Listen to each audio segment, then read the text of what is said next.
Morning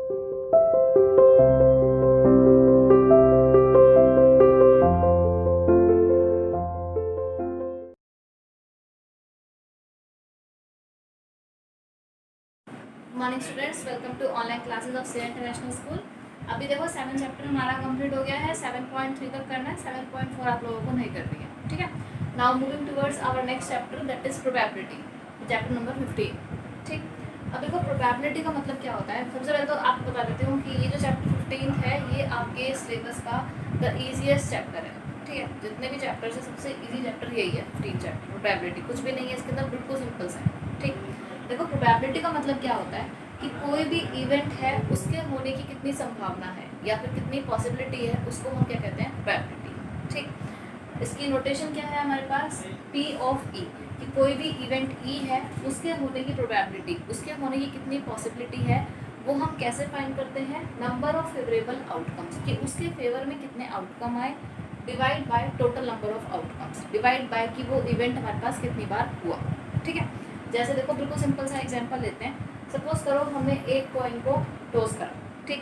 अब एक coin को टॉस करा है तो क्या हो सकता है, या तो हेड आएगा या फिर क्या आएगा, टेल आएगा, यही दो पॉसिबिलिटीज हैं, ठीक है। तो और अगर मेरे को फाइंड करना है probability of getting a head, कि हमने एक कॉइन टॉस करा और अब बताओ कि उस कॉइन को टॉस करने पे हेड आ जाए, इसकी कितनी पॉसिबिलिटी है, ठीक। तो प्रोबेबिलिटी ऑफ गेटिंग हेड, क्योंकि इवेंट क्या हो गया कि हमारे पास हेड मिल जाए, वो किसके इक्वल, यही अपना formula, number of favourable outcomes, कि हेड आने के फेवर में कितने आउटकम है, चेक कर लो। अकेला एक ही है हमारे पास, ठीक। तो नंबर ऑफ फेवरेबल आउटकम कितने हो गए, 1, ठीक। Divide by total number of outcomes, एक हेड को उछालने पे कितने नंबर ऑफ आउटकम्स बन रहे हैं, या तो हेड आएगा या टेल आएगा। टोटल नंबर ऑफ आउटकम कितने हो गए, 2। तो probability of head is 1/2, clear. ऐसे मान लो आपसे पूछता है प्रोबेबिलिटी ऑफ गेटिंग टेल, कि टेल आने की कितनी पॉसिबिलिटी है या कितनी प्रोबेबिलिटी है, ठीक। तो number of favourable outcome, tail आने के फेवर में कितने आउटकम है, अकेला टेल आ रहा है, एक ही है। टोटल नंबर ऑफ आउटकम, एक कॉइन को आप टॉस कर रहे हो तो क्या क्या हमारे पास आउटकम है, 2 ही है, या तो हेड आएगा या टेल आएगा। तो प्रोबेबिलिटी ऑफ हेड भी कितना हो गया, तो सॉरी प्रोबेबिलिटी ऑफ टेल भी कितना हो गया, 1/2, क्लियर। और एग्जाम्पल लेते हैं। जैसे सपोज करो हमने एक डाइस को रोल किया, ठीक है, जो हम लोग लूडो में जो डाइस यूज़ करते हैं उसको हमने रोल किया, ठीक। अब डाइस को रोल करने पे क्या क्या पॉसिबिलिटी है, 1 आ सकता है, 2 आ सकता है, 3, 4, 5 और 6, यही पॉसिबिलिटीज़ है, ठीक। तो एक डाइस को रोल करने पे टोटल नंबर ऑफ आउटकम तो कितने हो गए, 6, कि या तो 1 आएगा या 2 आएगा या 3 या 4 या 5 या फिर 6, ठीक है। अब मान लो आपसे पूछा गया है प्रोबेबिलिटी ऑफ गेटिंग 2, कि हमने एक डाइस को रोल करा और जो है उसके ऊपर 2 आ जाए, तो इसकी कितनी पॉसिबिलिटी है। तो 2 आने के फेवर में अकेला एक ही इवेंट है, कि हमने डाइस को रोल करा और 2 आ जाए, फेवर में एक ही इवेंट है, तो कितना हो गया, number of favourable outcome 1। Total number of outcomes, dice को रोल करने पे टोटल नंबर ऑफ कितने आउटकम मिल रहे हैं हमें, 6। तो प्रोबेबिलिटी ऑफ 2 कितना हो गया, 1/6, क्लियर। ऐसे ही मान लो आपसे पूछता है ये probability of getting odd number, कि हमने एक डाइस को रोल करा, प्रोबेबिलिटी बताओ कि हमारे पास एक ओड नंबर आ जाए, ठीक है। अब पहले आप ये देखो ओड नंबर के फेवर में कितने आउटकम्स हैं। फेवर मतलब कि डाइस को रोल करा उसके ऊपर ओड नंबर आना चाहिए, ठीक। अब ओड नंबर कौन कौन सा है, 1, 3, 6। तो ओड नंबर के फेवर में कितने आउटकम हो गए, 3 हो गए, या तो 1 आ जाए तब भी हमारा काम होएगा, 3 आ जाए तब भी हमारे वाला केस है, 6 और क्या नाम 5 आ जाए तब भी हमारे वाला केस है कि नंबर ओड है, ठीक। तो ओड आने के फेवर में कितने आउटकम हो गए, 3। और टोटल नंबर ऑफ आउटकम्स, कि डाइस को रोल करने पे टोटल कितने आउटकम्स आते हैं, वो कितना हो गया, 6। That will B 3/6। तो इसकी वैल्यू कितनी हो गई, 1/2, कैंसिल हो जाएगा ये, ठीक है। ऐसे ही मान लो आपसे पूछता है probability of getting an even number, कि हमने डाइस को रोल करा और अब जो है उसके ऊपर इवन नंबर आ जाए, ठीक। अब इवन नंबर आने में फेवरेबल आउटकम कितने हैं, या तो हमारे पास 2 आ जाए या 4 आ जाए या फिर 6, तीनों हमारे ही वाले इवेंट है, ठीक। तो नंबर ऑफ फेवरेबल आउटकम कितने हो गए, 3। और डाइस को रोल करने पे ये सारे नंबर आएंगे, तो टोटल नंबर ऑफ आउटकम कितने आ गए, 6। दैट विल बी 1/2, जब क्लियर हो गई। प्रोबेबिलिटी ऑफ इवन आउटकम भी कितना हो गया हमारे पास, 1/2, कितना क्लियर, ठीक है। यही हमारे पास क्या है, प्रोबेबिलिटी का जो मेन टॉपिक है वो यही है, ठीक। कि ऊपर क्या आता है, नंबर ऑफ फेवरेबल आउटकम, कि उस इवेंट के फेवर में कितने आउटकम है, डिवाइड में क्या आता है कि हमारे पास टोटल नंबर ऑफ आउटकम्स क्या क्या हो सकता है, ठीक है। अच्छा अब उसके बाद एक चीज़ आपको बता देते हैं कि ये आपको ध्यान रखना है कि प्रोबेबिलिटी की जो वैल्यू है वो हमेशा 0 या 0 से बड़ी होगी, ठीक, और हमेशा 1 से या तो इक्वल होगी या फिर लेस होगी। कि प्रोबेबिलिटी की जो वैल्यू है वो हमेशा कहाँ से कहाँ लाई करती है, 0 to 1, ठीक। और अगर हमारे पास प्रोबेबिलिटी किसी इवेंट की होने की प्रोबेबिलिटी कितनी आ जाए, 0 आ जाए, ठीक, तो उस इवेंट को हम क्या कह देते हैं, इम्पॉसिबल इवेंट। ये वन वर्ड में आ सकते हैं ये वाले क्वेश्चंस कि अगर हमारे पास किसी इवेंट की होने की प्रोबेबिलिटी 0 आ जाए तो उस इवेंट को हम क्या कहते हैं, इम्पॉसिबल इवेंट। वो इवेंट हो ही नहीं सकता, ठीक है। जैसे कि अगर मैं यहाँ से आपसे पूछूँ प्रोबेबिलिटी ऑफ गेटिंग 7, कि हमने एक डाइस को रोल करा और 7 आ जाए, ठीक है। अब डाइस को रोल करने पे 7 आ जाए, क्या ऐसा कोई हमारे पास फेवर में आउटकम है? क्योंकि डाइस के ऊपर 7 तो है ही नहीं, पॉसिबल ही नहीं है। तो नंबर ऑफ फेवरेबल आउटकम कितने हो गए, 0। टोटल नंबर ऑफ आउटकम कितने हो गए, 6। 0/6 कितना आंसर आ गया, 0। तो probability of getting 7 in A dice is an impossible event, clear. और उसकी प्रोबेबिलिटी किसके इक्वल होगी, 0 की, ठीक। और अगर किसी इवेंट की प्रोबेबिलिटी हमारे पास 1 के इक्वल आ जाए, कि हमने कोई इवेंट करा और हम कहते हैं कि उसकी प्रोबेबिलिटी 1 आ गई, तो इसका मतलब वो इवेंट कैसा है, श्योर इवेंट, कि वो होगा ही होगा, ठीक है। अब जैसे देखो, अब इसी वाले में डाइस वाले में अगर हम बात करें कि हमने एक डाइस को रोल करा, ठीक, हम कह रहे हैं कि जितने भी नंबर आए ना वो सारे के सारे 7 से कम आने चाहिए, ठीक, और 0 से बड़े आने चाहिए। जितने भी हमारे पास नंबर आए वो 0 से 7 के बीच में लाई करने चाहिए, ठीक है। तो आप देख लो, डाइस के ऊपर जो नंबर आते हैं वो 0 से 7 के बीच में लाई करते हैं। 2 आ जाए वो भी क्या है हमारे पास, 0 से 7 के बीच में लाई कर रहा है। 4 आ जाए वो भी 0 से 7 के बीच में लाई कर रहा है, ठीक। तो ये जो इवेंट है, ये जो नंबर आया वो 0 और 7 के बीच में से ही ऑब्टेन होना चाहिए। उसके फेवर में कितने आउटकम है, 6 है। इनमें से कोई भी नंबर आ जाए फेवरेबल इवेंट ही है। 6 divide by total number of outcome, total number of outcome कितने हैं, 6 डिवाइड बाय 6 कितना आ गया, 1। प्लस ये जो इवेंट है ये कैसा इवेंट हो गया हमारे पास, श्योर इवेंट, ठीक। कि हम अगर किसी डाइस को रोल करते हैं तो उस पर जो नंबर ऑब्टेन होएगा वो 0 से 7 के बीच में ही लाई करेगा। वो कैसा इवेंट हो गया, श्योर इवेंट, और उसकी प्रोबेबिलिटी कितनी हो गई, 1, ठीक। ये बिल्कुल माइंड में रखना है कि प्रोबेबिलिटी की जो वैल्यू है वो हमेशा कहाँ से कहाँ लाई करती है, 0 to 1। 0 के इक्वल भी हो सकती है, 1 के इक्वल भी हो सकती है, लेकिन ना तो 0 से कम होगी ना ही 1 से ज़्यादा, ठीक है। अब जैसे वन वर्ड में या फिर MCQ में आपके पास क्वेश्चन आ सकता है कि is it possible for an event, क्या ये पॉसिबल है किसी इवेंट के लिए कि P of E कितना आ जाए हमारे पास, 3/2, ठीक। कह रहा कोई इवेंट है, चेक करो कि उसकी प्रोबेबिलिटी 3/2 आ सकती है क्या, ठीक। अब देखो 3/2 मतलब क्या है, 1.5। हमने क्या देखा, प्रोबेबिलिटी की वैल्यू 1.5 मतलब 1 से ग्रेटर आ गई, लेकिन हमने क्या पढ़ा है, प्रोबेबिलिटी हमेशा 1 से छोटी होगी, तो इसका आंसर क्या हो गया, नो। ये पॉसिबल नहीं है किसी भी इवेंट के लिए कि उसकी प्रोबेबिलिटी जो है वो 3/2 आ जाए, ठीक है। बिल्कुल सिंपल चैप्टर है, अपना बस एक ही फॉर्मूला माइंड में रखना है और हर क्वेश्चन के अंदर ये फॉर्मूला जरूर लिखना है, ठीक है। हाफ मार्क्स तो इसी फॉर्मूले का ही है, ठीक।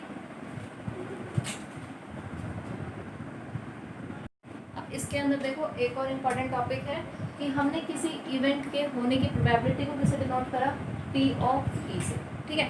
कोई इवेंट हो रहा है उसके होने की प्रोबेबिलिटी कितनी है, P of E, इससे हम डिनोट कर रहे हैं, ठीक। तो उस इवेंट के ना होने की, उसके अगेंस्ट एक इवेंट ऐसा जो नहीं हो रहा, उस इवेंट को हम किससे रिप्रेजेंट करेंगे, P of E और इसके ऊपर बार, ठीक है। तो इसमें हमारे पास रिलेशन है कि इवेंट के होने की प्रोबेबिलिटी प्लस इवेंट के ना होने की probability, P of E plus P of E bar is always equals to 1। P of E plus P of E bar is always equals to 1, ठीक है। अब क्वेश्चन कैसे आ सकते हैं, क्या है, if P of E is equals to 0.2, ये किसी इवेंट के होने की प्रोबेबिलिटी कितनी है, 0.2, ठीक। तो कहता है फाइंड P of E बार, आपको P of E bar find करना है, ठीक है। तो कैसे करोगे, बिल्कुल सिंपल सा अपना फॉर्मूला अप्लाई कर दो, P of E plus P of E bar is equals to 1। P of E कितना है, 0.2, P of E bar as it is equals to 1, ठीक। ये 0.2 इधर प्लस का है, इधर आके माइनस, तो P of E bar is equals to 1 minus 0.2 that will be 0.8, clear. बस ये चीज़, ये दो ही इसमें फॉर्मूले हैं, एक ये और एक ये। MCQ में प्रोबेबिलिटी के क्वेश्चंस काफ़ी आ जाते हैं, ठीक है। अब देखो अपने एक्सरसाइज का फर्स्ट क्वेश्चन आप करते हैं। फर्स्ट क्वेश्चन में क्या है, in a cricket match a batsman hits a boundary 6 times out of 30 balls she plays. कह रहे एक क्रिकेट मैच है, उसमें जो बैट्समैन है उसने बाउंड्री को कितनी बार हिट किया है, तो number of times she hits boundary, उसने बाउंड्री को कितनी बार हिट किया है, 6 टाइम, ठीक है। और टोटल नंबर ऑफ बॉल्स, तो उसके पास जितनी बॉल्स उसको दी गई थी वो कितनी है हमारे पास, 30 में से 6 बॉल में उसने बाउंड्री को हिट किया, ठीक। अब क्या रहा है, find the probability she did not hit a boundary, you have to find the probability कि उसने बाउंड्री को हिट नहीं किया, ठीक है। तो प्रोबेबिलिटी इसकी, she did not hit the boundary, हमें यही निकालना है कि उसने बाउंड्री को हिट नहीं किया होगा, वो किसके इक्वल होगा, अपना formula number of favourable cases, formula आप हर क्वेश्चन में लिखोगे, divide by total number of, या तो फेवरेबल आउटकम्स लिख सकते हो या फिर केस लिख सकते हो, total number of outcomes divide by total number of outcomes, ठीक है। अब देखो फेवर में कौन से आउटकम है, जब उसने बाउंड्री को हिट नहीं किया, ठीक। लेकिन क्वेश्चन में हमारे पास क्या गिवन है कि उसने कितनी बार बाउंड्री को हिट किया, तो हम पहले क्या फाइंड कर लेते हैं कि उसने कितनी बार बाउंड्री को हिट नहीं किया, ठीक। तो हम कह सकते हैं number of times she did not hit boundary. अब देखो टोटल नंबर ऑफ बॉल्स कितनी थी, 30 में से 6 बॉल्स को उसने हिट किया, तो कितनी बॉल्स को हिट नहीं किया, 30 - 6 दैट विल बी 24, ठीक है। तो बाउंड्री को हिट ना करने की फेवरेबल आउटकम कितने आ गए हमारे पास, 24, और टोटल नंबर ऑफ आउटकम्स कितने हैं हमारे पास, 30, क्लियर इतना, ठीक है। अब इसको आप सॉल्व कर लो जितना कर सकते हो, ये कितना हो गया आपके पास, 4/5, this will be your answer, ठीक है। अब इसी क्वेश्चन में देखो एक और बात है, ये बिल्कुल ध्यान रखना है, ये यहाँ पे डिड नॉट हिट गिवन है, ठीक। पूछा किसका है इसने, डिड नॉट हिट का, लेकिन क्वेश्चन में क्या गिवन है, number of time she hit the boundary, ठीक। अगर इसी के अंदर हमारे पास पूछता probability she hits the boundary, कि वो बाउंड्री को हिट कर रहा है, उसकी प्रोबेबिलिटी हमें फाइंड करनी है, तो बाउंड्री को हिट करने के फेवर में कितने आउटकम है, 6, टोटल नंबर ऑफ आउटकम कितने हैं, 30, तो कितना हो जाता है 6/30, ठीक है। बस आपको यही देखना है क्वेश्चन में आपसे पूछा क्या गया, बिल्कुल सिंपल सा है एकदम। देखिए नेक्स्ट क्वेश्चन में हमारे पास कहता है ये 1500 families with 2 children were selected randomly, total number of families कितनी हो गई हमारे पास, 1500, ठीक है। तो टोटल नंबर ऑफ आउटकम हमारे पास कितना आ गया, टोटल नंबर ऑफ आउटकम कितने हो गए हमारे पास, 1500, क्योंकि जो सर्वे हुआ है वो कितनी फैमिलीज में से हुआ है, 1500 में से, ठीक। अब कह रहा है and following data are recorded, ये हमारे पास डाटा रिकॉर्ड हुआ, कहता है compute the probability of a family chosen at random having 2 girls. सबसे पहले हमें प्रोबेबिलिटी फाइंड करनी है कि जो फैमिली हमने चूज करी है उनके पास नंबर ऑफ गर्ल्स कितनी होनी चाहिए, 2 गर्ल्स, ठीक। अब ऐसी फैमिली जिनके पास 2 गर्ल्स है, ठीक, वो क्या होगा हमारे पास, नंबर ऑफ फेवरेबल आउटकम, ठीक है। तो 2 गर्ल्स वाली कितनी फैमिलीज हैं, 475, तो नंबर ऑफ फेवरेबल आउटकम कितने हो गए, 475, ठीक। और टोटल नंबर ऑफ फैमिलीज कितनी थी हमारे पास, 1500, this will be your answer, ठीक है। सिंप्लीफाई करना चाहो कर सकते हो, अदरवाइज यही आपका आंसर, ठीक। अच्छा एक बात और है, इसके अंदर आप पॉइंट्स में कन्वर्ट मत करना, जितना इसको आप सिंपलेस्ट फॉर्म में कर सकते हो उतना कर दो, दैट इज सफिशिएंट, क्लियर है आता, ठीक। ऐसे ही और फॉर्मूला आप हर पार्ट में लिखोगे, भले यहाँ पे मैं नहीं लिख रही हूँ लेकिन आप नोटबुक में जरूर लिखोगे, ठीक। सेकेंड पार्ट है प्रोबेबिलिटी कि जो हमने फैमिली चूज करी है उनके पास नंबर ऑफ गर्ल्स कितनी हो, 1 गर्ल, ठीक। अब ऐसी फैमिली जिनके पास सिर्फ एक ही गर्ल है, फेवर में कितनी फैमिलीज हैं, 814 ऐसी फैमिलीज हैं जिनके पास सिर्फ एक ही गर्ल है, तो फेवरेबल आउटकम कितने हो गए, 814, टोटल नंबर ऑफ फैमिलीज कितनी हो गई, 1500, क्लियर। थर्ड है probability that they have no girl, ऐसी फैमिलीज जिनके पास एक भी गर्ल नहीं है, ठीक। तो ऐसी फैमिलीज जिनके पास एक भी गर्ल नहीं है उनके फेवर में कितने आउटकम है, 211, और टोटल नंबर ऑफ आउटकम कितना है, 1500, this will be your answer, ठीक है। फॉर्मूला आपको जरूर लिखना है, बार बार बोला जा रहा है, हाफ मार्क्स जो है अगर ये क्वेश्चन 2 मार्क्स का आता है तो हाफ मार्क्स से फॉर्मूले का, ठीक। इतना क्लियर हुआ, ठीक है। अब इस एक्सरसाइज के देखिए जितने भी क्वेश्चंस हैं, जैसे कि क्वेश्चन नंबर 4 आप कर सकते हैं, बिल्कुल सिंपल सा है, टेबल गिवन है, आपको सिर्फ प्रोबेबिलिटी की वैल्यू फाइंड करनी है, ठीक। इसके अलावा क्वेश्चन नंबर 5 भी आप ट्राई करेंगे, 7th भी आप ट्राई करेंगे, 4th, 5th and 7th you have to try. और जो हमारे पास क्वेश्चन है, जैसे कि थर्ड क्वेश्चन कहता है refer to example 5 section 14.4 chapter 14। इसके लिए आपको डायरेक्ट टेबल जो है वो आपको मैं आपको PDF फाइल सेंड कर दूँगी, उसमें से प्रोबेबिलिटी आप फाइंड कर लेना, ठीक है। नहीं तो आप अभी तो 4th और 5th और 7th क्वेश्चन, ये 3 क्वेश्चन आपको ट्राई करेंगे, बिल्कुल सिंपल है, फॉर्मूला बेस्ड क्वेश्चन।